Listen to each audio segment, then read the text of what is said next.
ඔන්න ඉතින් අද ගෙනල්ලා තියෙන වීඩියෝ එක මම බදුල්ලේ ට්‍රිප් එකක් යන එක. ඉතින් බදුල්ලේ ඔයගොල්ලෝ දන්න තැනක් එහෙමත් තියෙනවා. මාත් එක්ක වීඩියෝ එක බලන්න එහෙනම්.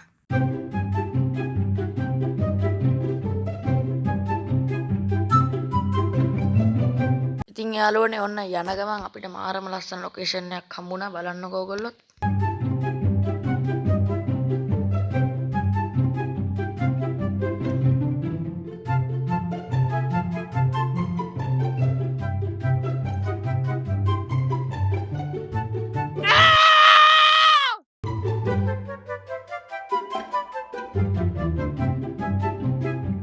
ඔන්න ඉතින් යාළුවනේ වෙනද වගේම ඉතින් බෙල්ල එළියට දැමීම පුරුදු ක්‍රියාන්ති ආරම්භුණා.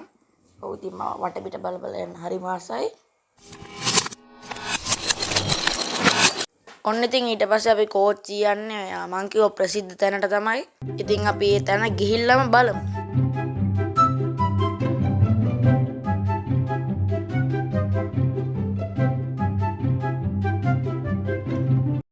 මේක තමයි ඉතින් මං කිව්ව තැන. ඔයගොල්ලෝ දන්නා නම් කමෙන්ට් කරන්න.